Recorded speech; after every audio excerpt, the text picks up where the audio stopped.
Alright, patch notes. Hailey is a fighter who excels at utilizing equipment set effects to gain defense benefits and deal AoE damage. Ability 1 deals damage to one enemy based on her attack and defense. Inflicts defense down. Ascension is inflicts defense down and Molten Hot. Okay. Another attack and defense scaling unit. And she also has defense down on her S1, so she could potentially replace Renzi in Sonica. Ability 2. Flaming Forge deals damage to all enemies based on her defense and the target's max HP up to a certain percentage of her defense. Covers HP equal to the certain percentage of damage dealt. Ability 3, Soul of a Smithy, deals damage to all enemies based on her attack and defense. Inflicts Sear and Molten Hot. Grants Smelting Mastery to the ally without Smelting Mastery and with the highest attack. Molten Hot is the effect of the equipment set expires for non-player. What the hell? For non-player units, the effect becomes attack down and defense down. Hailey won't be affected. Wow. Okay, so you negate the equipment set effects of any unit on PvP. But in PvE, it becomes an attack down and a defense down.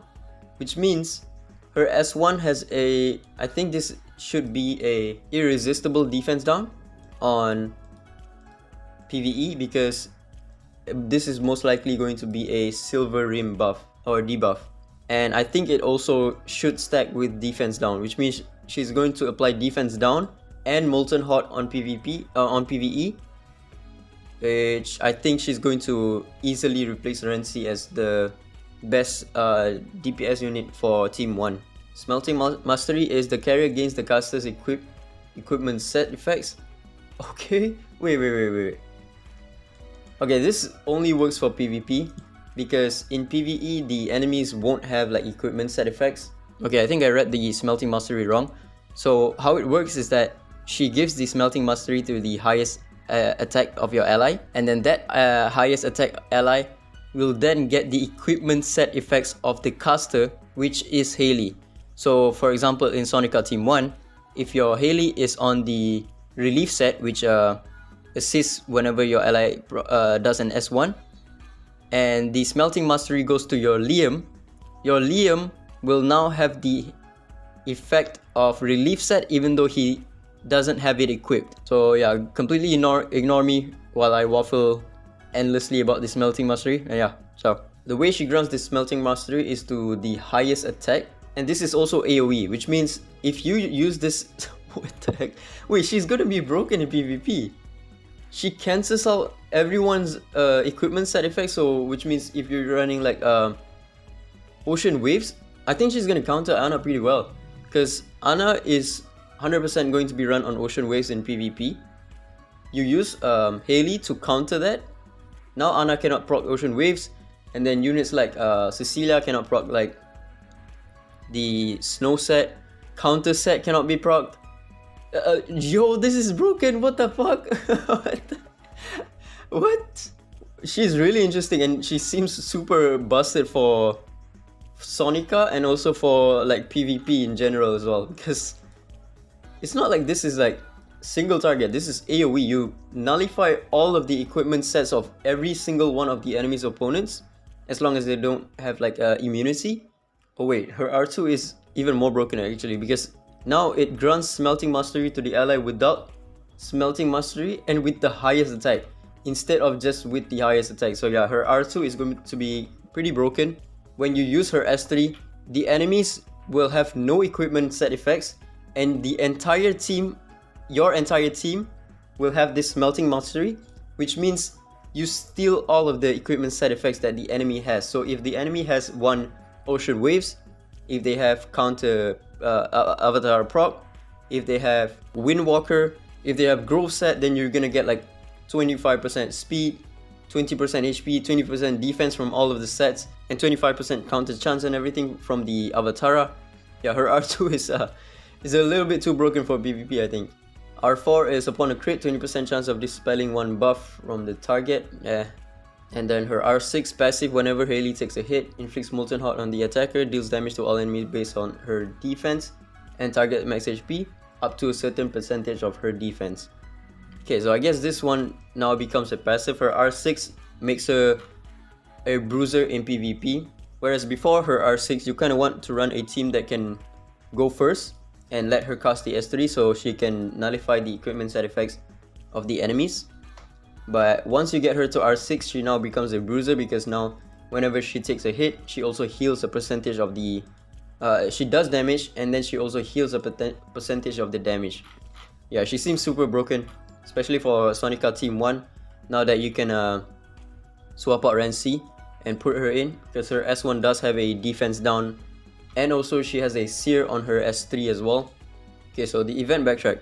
Event backtrack is an entry for past Esper theme events. All Esper theme events will be permanently displayed in it according to the official schedule. The participation requirement is acquire the corresponding Espers except for Yun Chuan to participate in their team event. So I think they're gonna release all of the event theme Esper, so you can farm up a bunch of Nexus crystals, a bunch of legendary abilimons, or maybe they're gonna release it one at a time every patch or so. For a warm-up match, nothing has changed. Once you enter platinum tier, that's when you get to ban one unit, and then you're gonna also get the Ligon skin once you get to master tier. This chore of an event, Endless Nightmare, is back, where you need to click one at a time, and it's super tedious to do. Okay, Golden City Challenge is also gonna come back. What the heck? They've been releasing this like every couple of patch. Okay, so how the Zodiac Trials work is that they will give you 2 teams that you can choose from, and then when you defeat one of the 2, you can select one member from the Guardians team, and then you proceed to the next challenge, which also gives you 2 teams, and then you defeat one of the 2, all the way up to stage 12. And we saw this from the highlight Treasured Echoes event. Now you can, after doing 6 dailies for 6 days, you can unlock all of the card slots. You can use 70 wish stones, it's no longer 100 wish stones, to get one of the 6. So for the limited time echo event is Hailey, Yume, and Yamato. These 2 is a skip. Unless you want to R6 Yamato, he could be good, but Yume is just a skip. Hailey, I'm definitely going to summon her. I don't know if I want to R2 her yet. Her R2 does seem quite broken, because now she gives the effect of the smithy, whatever it is, to all of your allies instead of just the highest attack in your team.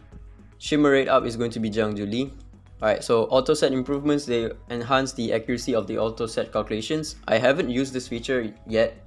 I usually just manual my equipment sets instead of using the auto set. It is a good feature, but I just don't use it that often. Okay, remove Holy Battle related captain abilities. The following Espers are affected. Jiangman, all of those units that have that captain ability will have their leader skill removed, and I think they're gonna give a new one for the improved version of Hollow Battle. Okay, some knockout improvements. This is just all waffling, but instead, the second one is replace memo chips in the daily league cheats with memo chips limited time.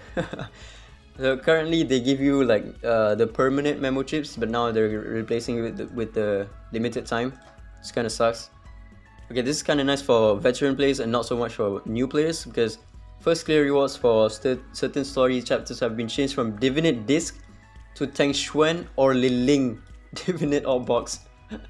Now this is good for veteran players because you can just claim the new Tang Xuan Liling, but for new players that has not cleared the story chapters just yet, you are not going to get Divinate Disc, and instead you're going to get this Tang Xuan and Liling's Divinate, which is kind of useless. Both of them is kind of useless, except for Wukong does have some uses, but not that much. But it was better off getting Divinate Disc than getting Tang Xuan Divinate for new players. Okay, this is new.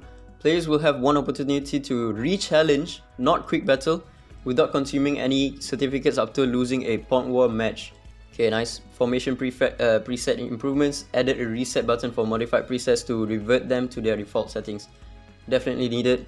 Okay, the Novice support events 3 Esper selection has been changed from Jiangman, Jinhee, and Koharu to Jiangman, Sander, and Emma.